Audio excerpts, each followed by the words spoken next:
Well, the first one is St Ives. That's on the 13th of February, and we'll have only 16 places available, because we're going by minibus. And that's a day in town with the optional extra of visiting the Hepworth Museum. All right, yeah, that sounds good. Then there's a London trip on the 16th of February, and we'll be taking a medium-sized coach, so there'll be 45 places on that. And let's see, the optional extra is the Tower of London. Oh, I've already been there. After that, there's Bristol on the 3rd of March. Where? Bristol, Bristol.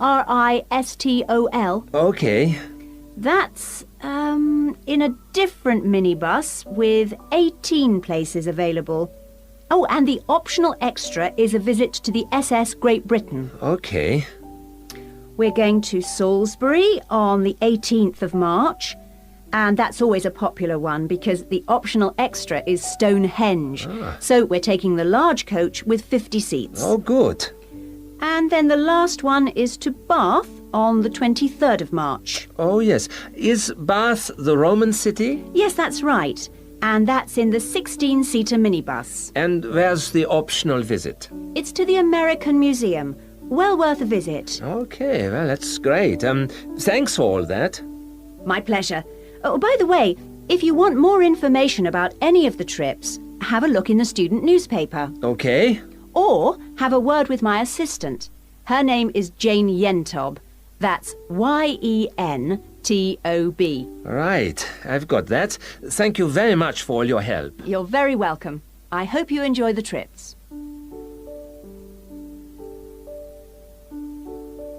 Section 2.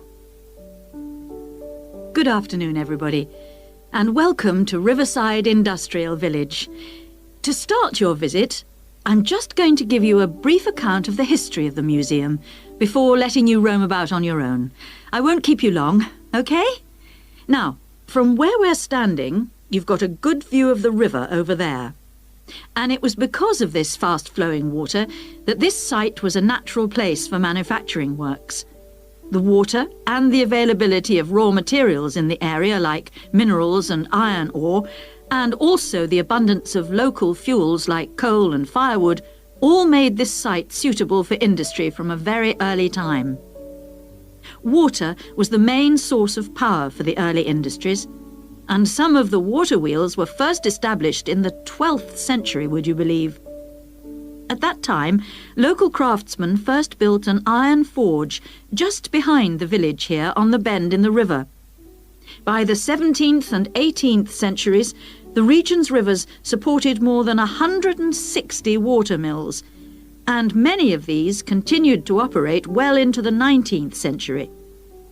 But then the steam engine was invented, and then the railways came, and the centres of industry were able to move away from the rivers and the countryside and into the towns. So industrial villages like this one became very rare. So, that's the history for you. If you'd like any more information, you can ask me some questions, or you can read further in our excellent guidebook.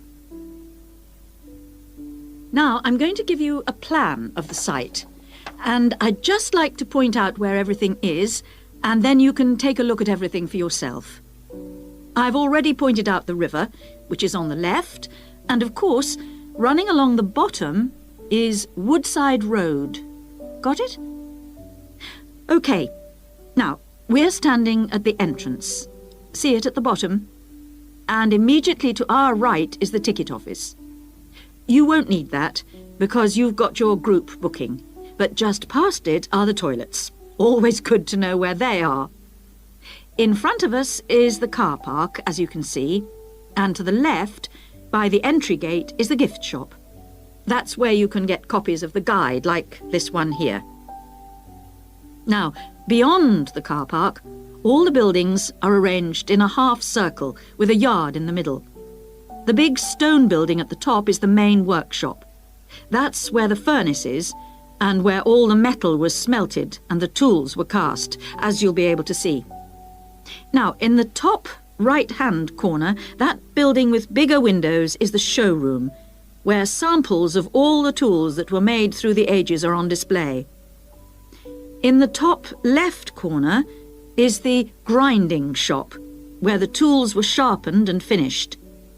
And on one side of that, you can see the engine room, and on the other is the cafe, which isn't an antique, you'll be pleased to know, though they do serve very nice old-fashioned teas. The row of buildings you can see on the left are the cottages. These were built for the workers towards the end of the 18th century, and they're still furnished from that period, so you can get a good idea of ordinary people's living conditions. Across the yard from them, you can see the stables, where the horses were kept for transporting the products. And the separate building in front of them is the works office, and that still has some of the old accounts on display. Right. If anyone wants a guided tour, then I'm starting at the engine room. If you'd like to come along this way, please, ladies and gentlemen. Section 3. Excuse me, Dr. Johnson. May I speak to you for a minute? Sure, come in. I'm Melanie Griffin. I'm taking your course in population studies. Right. Well, Melanie, how can I help you? I'm having a bit of trouble with a second assignment, and it's due in 12 days. What sort of trouble are you having? Is the assignment question a problem? Well, that's part of the problem. I've been having trouble getting hold of the books. I've been to the library several times and all the books are out. Sounds like you should have started borrowing books a bit earlier. Well, I had a really big assignment due in for another course, and I've been spending all my time on that, and I thought... You might get an extension of time to finish your assignment for me? If that's possible, but I don't know... Well, yes, it is possible, but extensions are normally given only for medical or compassionate reasons. Otherwise, it's really a question of organizing your study, and we don't like giving extensions to students who simply didn't plan their work properly. What did you get for your first assignment? I got 87%. Yes, you did very well, indeed. So, obviously, you can produce good work. I don't think I'll need too much extra time, as long as I can get hold of some of the important references. Well, since you did so well in your first assignment, I'm prepared to give you an extra 2 weeks for this one. So, that'll mean you'll need to submit it about a month from now. Oh, thank you. Now, what about the reading materials? Have you checked out the journal articles in the list? No, not yet. There were about 20 of them, and I wasn't sure which ones would be most useful or important. Well, they're all useful, but I don't expect anyone to read them all because a number of them deal with the same issues. Let me give you some suggestions. The article by Anderson and Hawker is really worth reading. Right, I'll read that one. You should also read the article by Jackson, but just look at the part on the research methodology, how they did it. Okay, Jackson. Got that. And if you have time, the one by Roberts says very relevant things, although it's not essential. So, okay, if it's useful, I'll try and read that one. Now, the one by Morris, I wouldn't bother with that at this stage if I were you. Okay, I won't bother with Morris. Oh, now, someone told me the article by Cooper is important. Well, yes, in a way. But just look at the last part, where he discusses the research results. And lastly, there's Forster. I can't think why I included that one. It's not bad, and could be of some help, but not that much. Now, let's deal with the assignment question. What's the problem there? It's the graph on page 2. What seems to be the problem? It's just the bar graph showing reasons why people change where they live.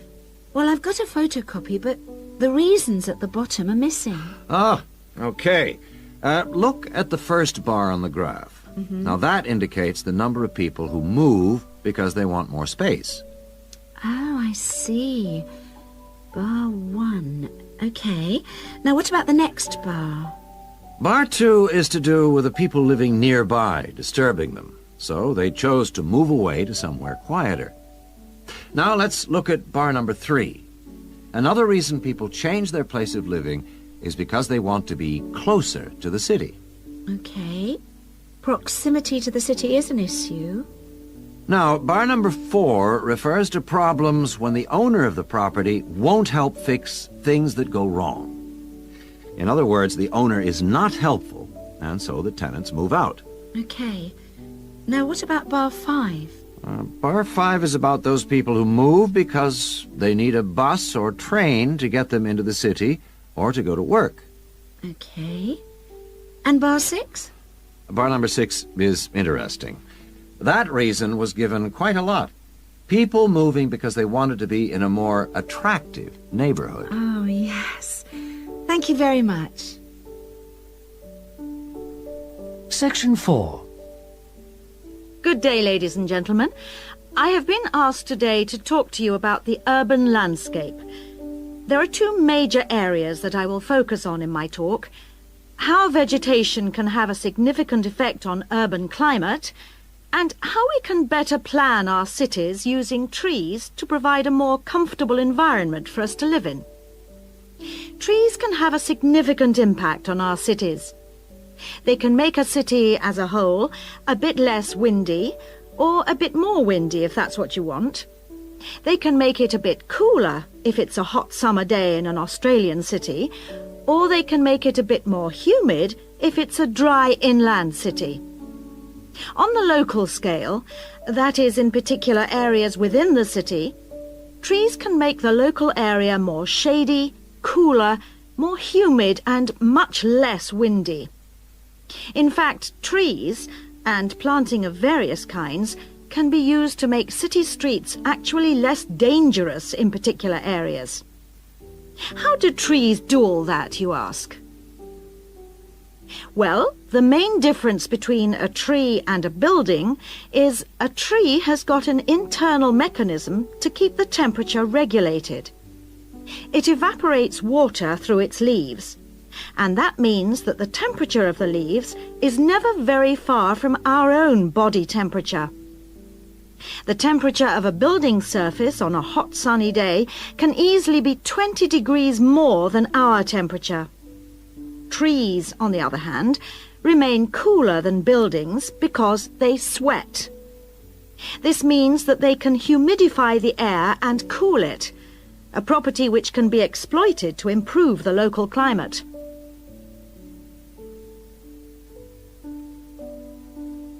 Trees can also help break the force of winds.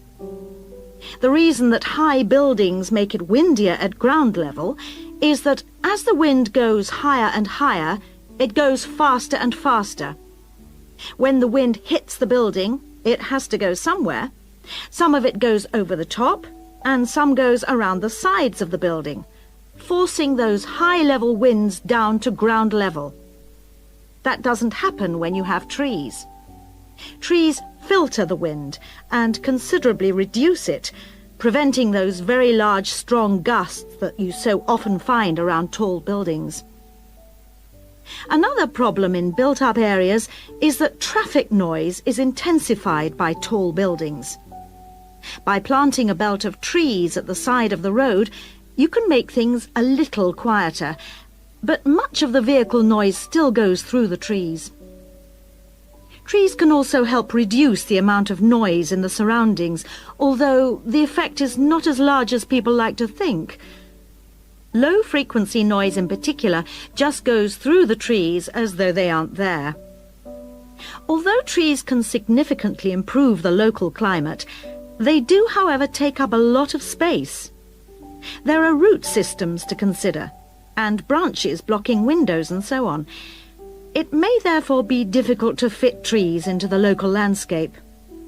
There is not a great deal you can do if you have what we call a street canyon, a whole set of high-rises enclosed in a narrow street. Trees need water to grow. They also need some sunlight to grow, and you need room to put them. If you have the chance of knocking buildings down and replacing them, then suddenly you can start looking at different ways to design the streets and to introduce